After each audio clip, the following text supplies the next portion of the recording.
I'm Steve Pemberton, author of A Chance in the World. Some years ago, when I first put pen to paper, I believed I was writing a personal history, an origin story that maybe future generations of my family might read if they were ever interested. But over time, I came to understand it was never just my story. It was a map for those who might feel lost, a mirror for those who wondered if they were alone, and a message for anyone who has ever felt unseen, unheard, or unsure if they'd ever truly belong. Books offer a story, but they also have an ending. A podcast, though, offers a conversation, a chance to pause, to reflect, to go deeper, to find a common story. So this podcast isn't just a retelling of a book. It's a reawakening of the truths it carries and an invitation to walk with them, especially when the road feels uncertain. This podcast is for anyone navigating hardship, holding on to hope, or searching for signs that healing is still possible. It's for the people I meet all the time who walk through the world carrying a quiet courage, waiting for a reason to believe that beginnings do not dictate endings, and that even in the hardest chapters, goodness can still find a way. So, if you're listening for inspiration, insight, or simply a reminder that the human spirit is not easily broken, well, you've come to the right place. Welcome to the Pemberton Podcast, a space for stories that lift, lessons that linger, and chances worth taking. Produced by David Alexander. It's still hard for me to talk about him. It's gotten easier, sure, but even now, it's difficult. Maybe it's because of who he was and what he did. An act of selflessness that has only grown in significance as time has passed. Maybe it's because I don't know what would have happened to me if he hadn't been there at just that moment, just in the nick of time. Maybe it's because of the example he set that he continues to set, the lessons he taught me, the lessons his life are still teaching me. Or maybe it's something far simpler, something deeply personal. I miss my friend. How I arrived on John Sykes' doorstep, well, that's a story unto itself. At the time, my social worker, Mike Sylvia, wasn't just an ally. An ally supports a cause, often from a safe distance, advocating for change, but doing so without direct risk. But Mike was more than that. He was more like an accomplice, someone who takes action, stands alongside those affected, even at personal risk, to challenge and dismantle what they know is an injustice. And that's what Mike did. Someone who stood shoulder to shoulder with me, plotting step by step the path to escaping the Lefwitches. I thought it would be simple. I thought I could just leave, and I think Mike thought that too. We were both wrong. First, the department required that I undergo a psychological evaluation, something I quietly resented. The Lefwitches were the ones who should be evaluated, not me. But I knew I had no choice. I had to endure it. What I didn't know then was just how critical that evaluation would be in securing my release. Years later, I found it in my case file, and one passage stood out. Quote, "Subject referred is clearly high-functioning, anxiety and uncertainty masking what is clearly a superior IQ. It is remarkable that Steve has been able to cope with these living conditions all these years. Immediate removal is strongly recommended."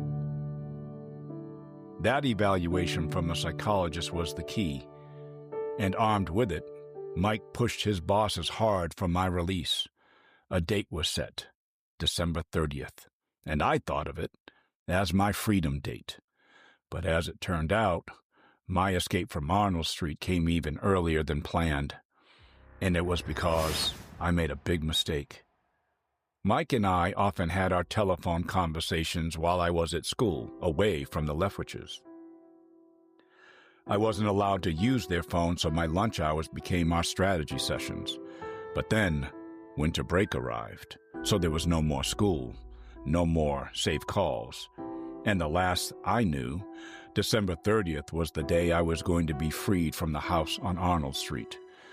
But after years of disappointment, I was terrified something would go wrong, because it usually did. And that fear got the best of me.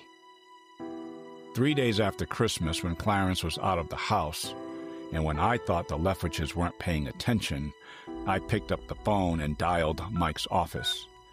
In hushed tones, I asked him, "Are you still coming to get me?" And he reassured me, yes, he was. And then he said, "Hold on for a second. I have someone here, an old social worker, who wants to wish you a Merry Christmas." As I waited, I thought I heard something on the other end of the phone. A click, but I wasn't sure. But the moment I hung up the phone, I heard Barbara scream from the other room, and that's when I knew what that click was. It was her, picking up the other phone. She had been listening, and for how long, I didn't know. But what I did know was that I had been caught. Enraged that I had been talking to my social worker, she unleashed another torrent of shrieks, her voice vibrating with fury. But Barbara didn't just rage. She made sure her fury had weight, that it carried consequences. And Ronnie Leftwich, her youngest son and ever-willing enforcer, took up her cause to deliver those consequences. The room seemed to close in as he flew at me, her anger transferred to him, fueling something reckless, something dangerous. And I braced myself instinctively, knowing what came next, covering up as best I could. I was able to deflect some of the blows, but enough landed to do real damage. And when the storm finally passed, one thought cut through everything else. I had to get out, no matter what the cost, and I had to do it today.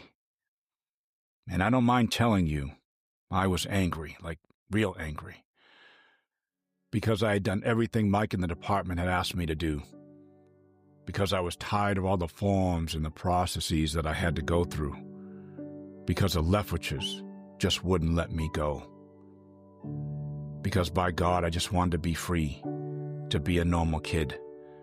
And I think in that moment I realized that I had been making another mistake, leaving my fate for somebody else to decide, and the time for doing that was over. At the first chance I got, I fled the house on Arnold Street, bracing against the bitter cold in nothing but jeans and a t-shirt. I had no way of knowing I was retracing a moment from 13 years earlier. Another winter night. Another escape. Only then, I had been taken from my mother, shivering in a thin t-shirt, wrapped in a social worker's blanket. My destination was Mike's office in downtown New Bedford, and I set out toward it, my eyes constantly scanning my surroundings, terrified that Clarence had come home, jumped in his car, and was searching for me. The next hour blurred into a series of fragmented images at the curious glances from people as I made my way to Mike's office, his head dropping when he first saw me, the other social workers avoiding my gaze as if in pity. Mike and I quickly strategized. What did I want to do? Have them arrested? What good would that do, I thought. I just never want to go back there, I finally said. Without hesitation, Mike picked up the phone and called Barbara Leftwich.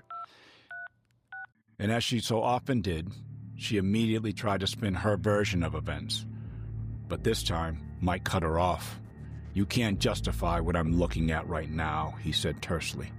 And then, without room for argument, He told her we were coming to collect my belongings and that he expected full cooperation from both her and Clarence. 20 minutes later, as we approached the front door on Arnold Street, Mike instinctively moved me behind him, positioning himself as a shield. He glanced at me, his expression clear. Whatever comes through that door at you will have to come through me first. It was an incredible gesture, but in this latest outburst of violence, Ronnie had taken something from me, something that had kept me standing through it all, and something I was desperate to reclaim, my dignity. And so I stepped from behind Mike and stood shoulder to shoulder with him. He looked at me for a long moment and then nodded. He understood. Completely. What followed was another blur of tension-filled moments. I locked eyes with Clarence the moment I walked in, refusing to look away. When he tried to claim that I owed him money for things I had supposedly broken, Mike cut him off sharply, his voice leaving no room for argument. Another blur of Barbara in a fit of rage, screaming that I was worthless, unwanted, that I would never amount to anything. But there were two moments that stood out above all the others. The first was when Barbara realized that Mike and I had been planning my departure for some time. A lifetime of successful manipulation had convinced her that she could control every situation, to stay one step ahead. But now, the rug had been pulled out from under her. For once, she was not the one orchestrating the outcome. She had been outmaneuvered. I can't fully describe what it felt like to see that realization dawn on her. There wasn't triumph or satisfaction I was feeling, but something deeper. That the power that she had wielded over my life for so long through fear, deceit, and control had slipped from her grasp, never to return. And there was nothing she was going to do that could get it back. And then there was the other moment, when I finally walked out of that home. I stepped out onto the porch, out from under their roof, out from under them, for the first time in my life. And standing there, I can tell you this. Freedom is something you can actually feel. It's not just an idea or a concept. It's a weight lifting off your shoulders, breath filling your lungs in a way it never has before. It's the colors you can suddenly see, the new sounds all around you, the air that is now so much crisper. It's the spaces around you widening, the world stretching open in front of you in a way that suddenly feels as if anything is possible. It's the first step away from everything that tried to hold you hostage and break your spirit, and the undeniable certainty that you are not going back. Not ever. It is often said that to truly move forward, one must let go of past grievances and forgive those who have caused harm. So it's no surprise that I'm often asked if I've forgiven the Lefwiches. That would be especially true when I learned, years later, that there was something else they had done, a secret they had kept from me all those years, one that was perhaps the most destructive thing of all. The easy, socially acceptable answer would be to say, well, yes, I have forgiven them. But that wouldn't be the truth. The truth is, forgiveness is not mine to give. And here's why. Scripture mentions the word orphan 29 times, and in nearly every instance it is framed as a test of a society's character, because the orphan, who has done nothing wrong, is the most vulnerable. So how a society treats its orphans is a reflection of its values, its decency, its humanity. To fail the orphan, to neglect or exploit them, is not just a moral failing. It is an offense against something far greater than any one person. The Lefwiches didn't just fail me. They took advantage of my vulnerability for their own gain. And that isn't something I have the power to pardon.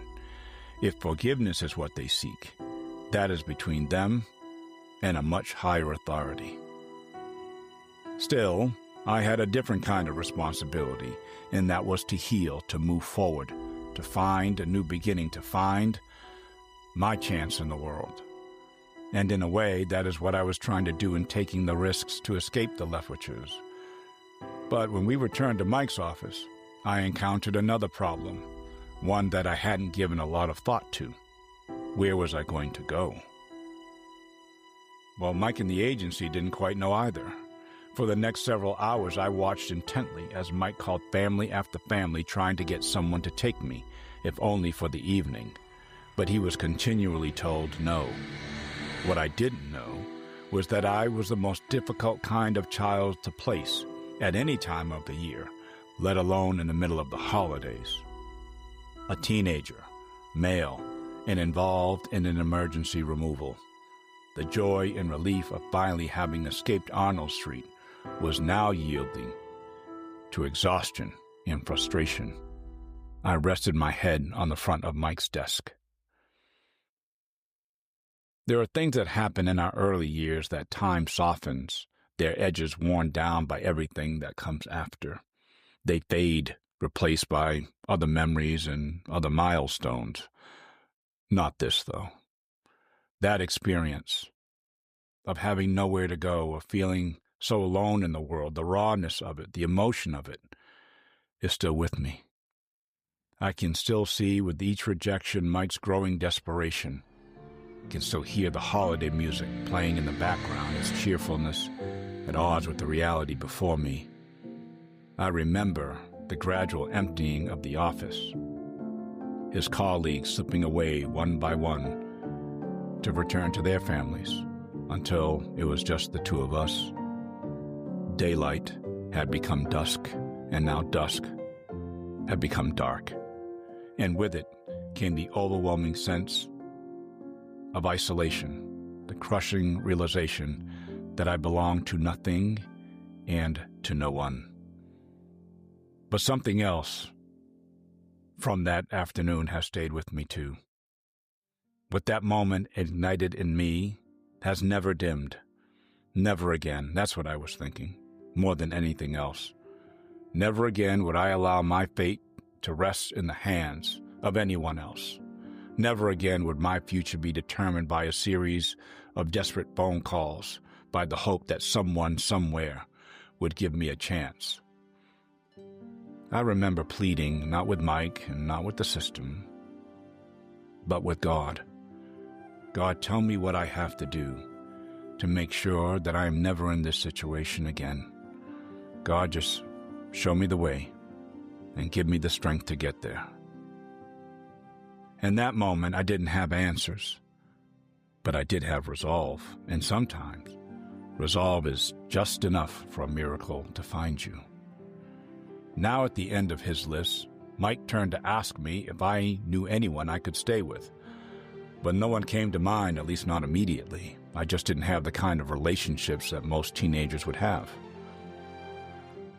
But you might remember me telling you about the time the Lefwitchers tried to pull me out of the Upward Bound program. And the person Ruby Doughton sent to sit down with me, John Sykes, do you remember?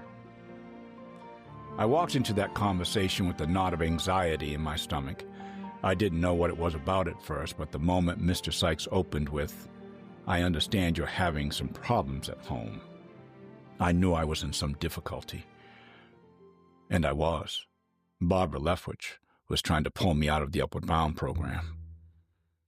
I had to find a way to thread a needle to somehow convince Mr. Sykes that I needed to stay, while saying just enough but not too much, because telling him the full truth would mean exposing things that could put me in even more danger. I already knew Mr. Sykes. We all did. Every kid in the program was familiar with him, not just because he worked with us, but because he was, to us, a source of endless fascination. And part of it was his energy. He carried himself with a kind of rebellious spirit that felt oddly familiar, almost like he was fighting against something just as much as we teenagers were. He wasn't like the other adults who walked the tightrope of authority trying to keep us in line. There was something unpolished about him, something raw. That he was white, rode motorcycles, loved country music, and wore his hair long didn't much matter to us city kids. If anything, it only added to his mystique. He wasn't trying to be one of us, and he wasn't trying to change us either. He just was. Unapologetic, unconventional, and impossible to ignore. And because he was, I think we all felt that we could be more open with him than we could be with anyone else. When we met that afternoon in the machine shop at New Bedford High School, deep in the heart of D Block, I knew it was going to be a delicate balance, somehow pleading my case without revealing why I was pleading at all. I can't remember exactly what I said to him and the other counselor who sat in on the meeting, only that whatever it was, it must have been convincing, because at the end of our conversation, Mr. Sykes looked at the other counselor and then me and said he was going to recommend to Ruby that I stay in the program. And that was all I needed to hear. I thanked both of them repeatedly and then quickly excused myself, saying that I needed to get to my locker before my next class. That wasn't entirely true. It's just that if I stayed in that room with them much longer, I was going to be overcome with emotion, the kind that might reveal there was a deeper issue. I paused right outside of the machine shop and took a deep breath. The weight of the world had been lifted off my shoulders, even if only for a moment. I still had a chance, I thought. I could still get to college. After everything, after all the setbacks and close calls, the door was not yet closed. And then, just as I was about to walk away, I heard him speak. "I don't have any children yet," he said to the other counselor, his voice carrying out of the shop and into the hallway where I was standing. "But if I do, I sure do hope they turn out a lot like that young man." Of all the things I had ever been called, of all the words that had been thrown at me or said about me over the years, those were the ones that I remember most. Not because Mr. Sykes had said them to me, because he hadn't actually.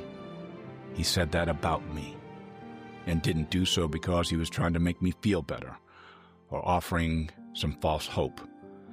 For so long I had been measured by what I wasn't, by what I lacked, by what others thought I would never become. But here was someone who saw me not for my circumstances, not as an object of pity, but as someone with promise and value. It was one comment, just a handful of words, but I did not forget them.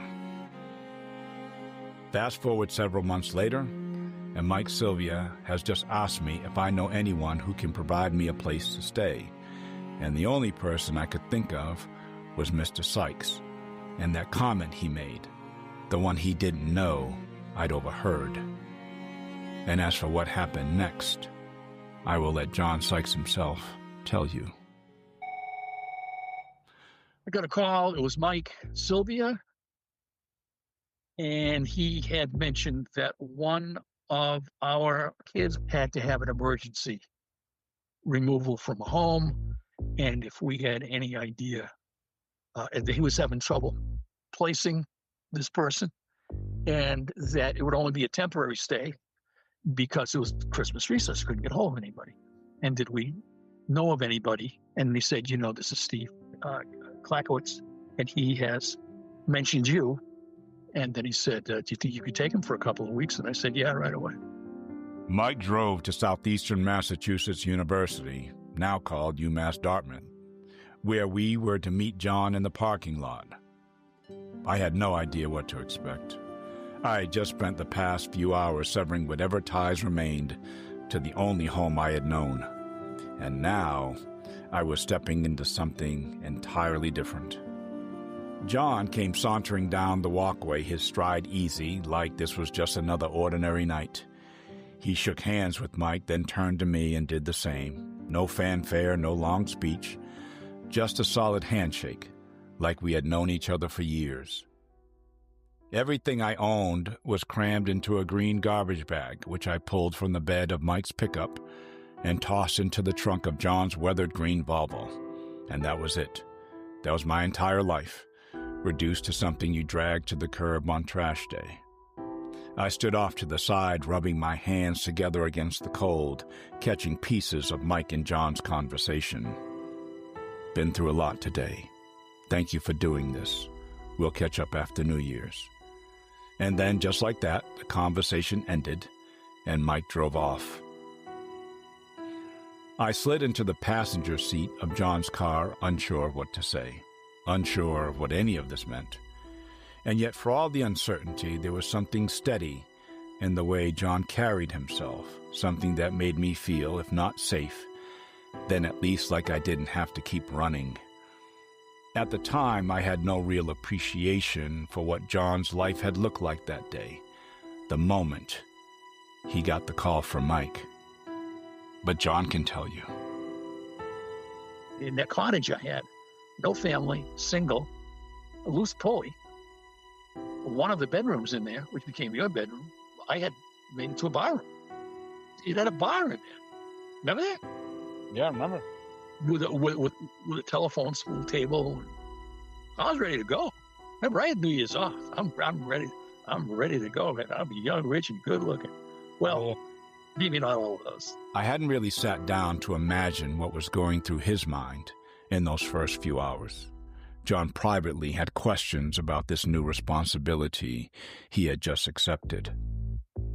How do you go from being a single crazy guy to a responsible adult trying to care for a promising kid? How do you go from that in the matter of one day? But those doubts were secondary compared to what he knew he had to do. Here he is again, sharing what he was thinking. I was still on this wave of reaction. You know what I mean? That it was still, I'm going to go step by step. I do that. I'm going to make him comfortable. That's number one. I'm making him comfortable tomorrow. Make him comfortable. Make him feel secure. Make him feel loved. Make him feel safe. Mm-hmm. Fortunately, the bedroom wasn't a bedroom at the time. We had to redo that later on. Yeah. But trying to make him as comfortable as I could, keeping in mind that when I left that cottage in the morning, I was living there alone. And when I came back that evening, I wasn't. Yeah, I had to make him as comfortable as possible. And so I had to make sure that everything I did without question. To do it in such a way that even if it were the wrong move, it's the move we're going to make. And I don't mean wrong move, but if at that point I seemed insecure, if at that point I didn't seem like I know what I was doing, then you certainly wouldn't have felt any comfort at all. And so I had to be, okay, here's what we're going to do. We're going to do this. We're going to do that. We're going to do that. And I'll see you in the morning. Going to live with John became a turning point in my life. He was a steady lighthouse in what had been, up to then, a sea of constant uncertainty. With him as a steady beacon, life began to look more like that of your average teenager. The things I had once been denied before, joining clubs and sports teams, going to football games and movies, getting a driver's license, were now mine to finally experience.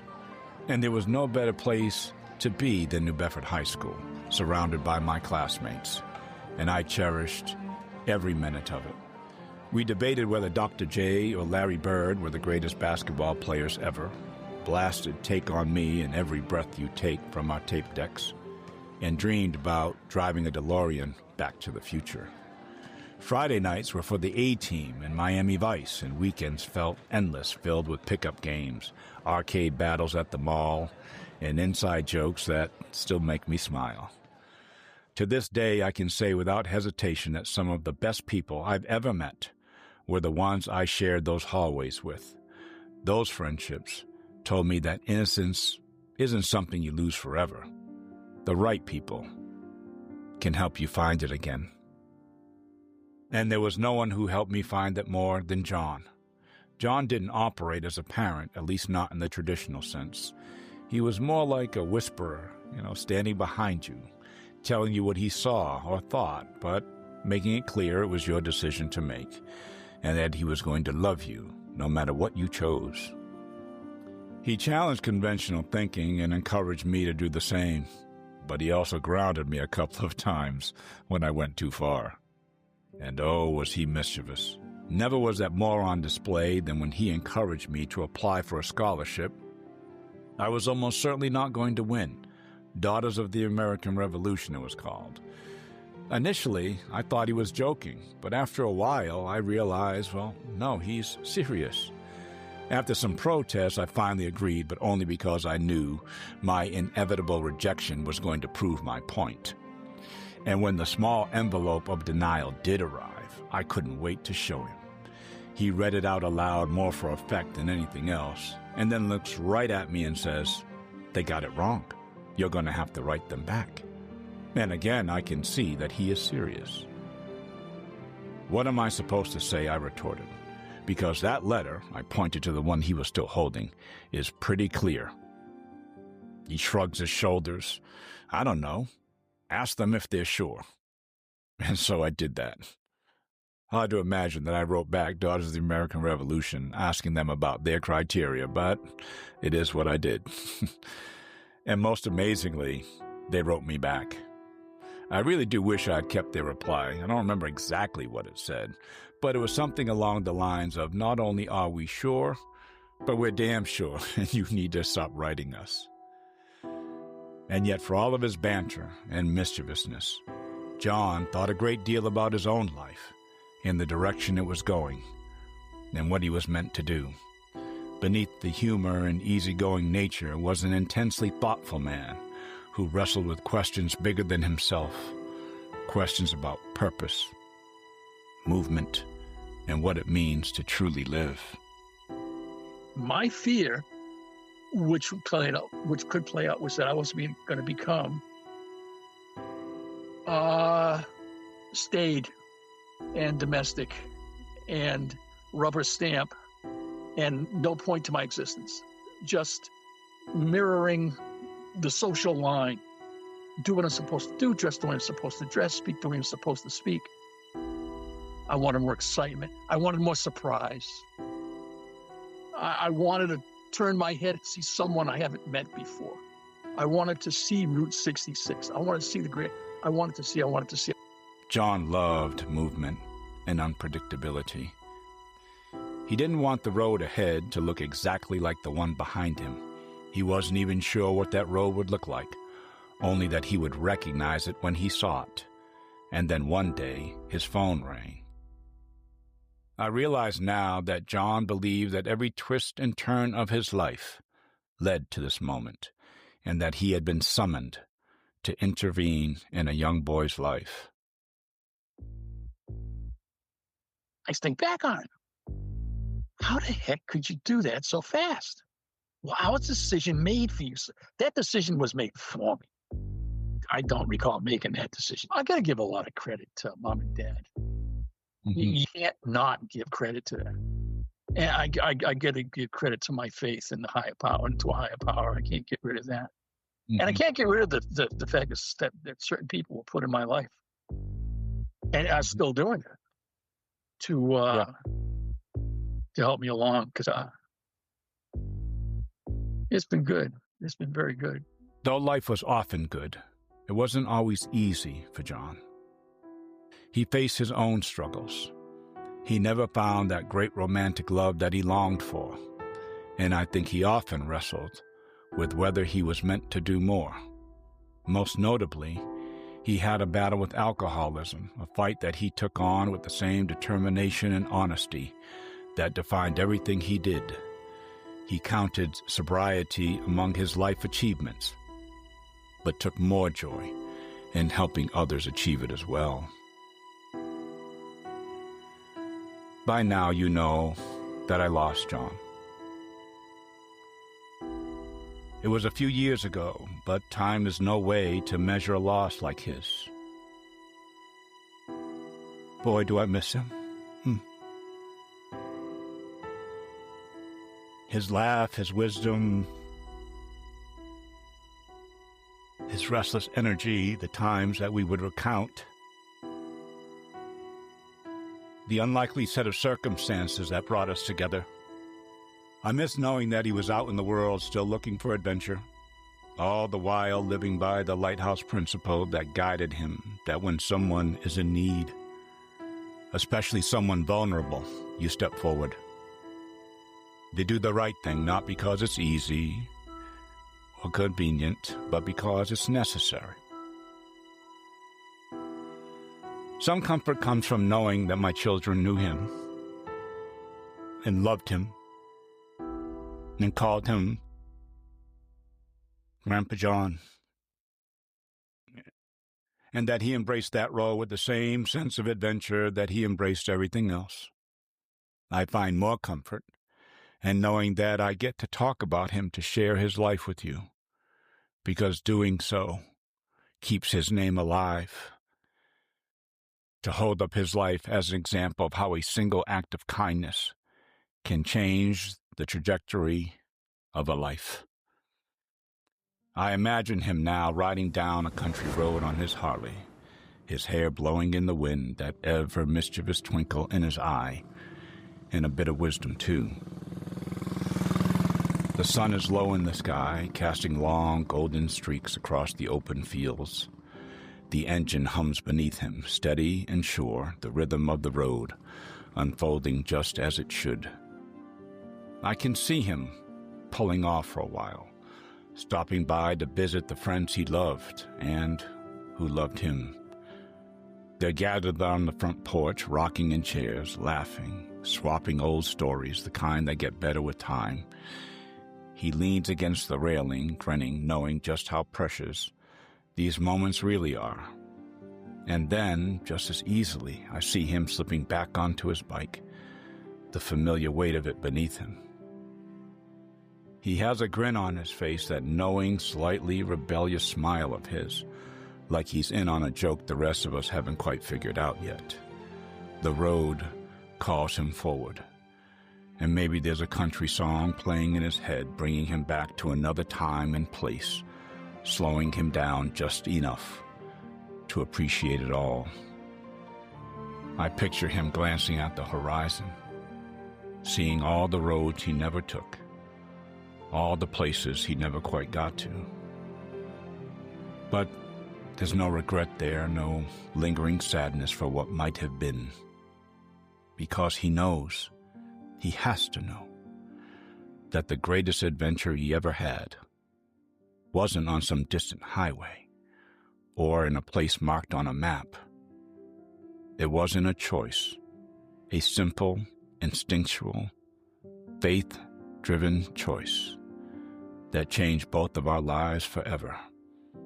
And I imagine, as the road stretches ahead, he lets out a small, satisfied laugh, because he got exactly what he was looking for all along. For all the answers John helped me find, there was one question that I had not been able to answer, a mystery that had followed me my entire life. Who was I really? Where did I come from? And was there anyone else out there carrying the same questions, wondering about me? And as it turned out, there were. In the next episode, I take you inside my search for my biological family, a journey filled with unexpected turns, long-buried secrets, and revelations that would change everything I thought I knew about where I belonged. If something you heard today moved you, stayed with you, or made you think differently, I hope you'll share it. Over the years, I've come to see that our stories, when shared, really can light the way for someone else. If this episode has resonated with you, consider subscribing, leaving a review, or simply passing it along. This is the Pemberton Podcast, produced by David Alexander. Thanks for listening.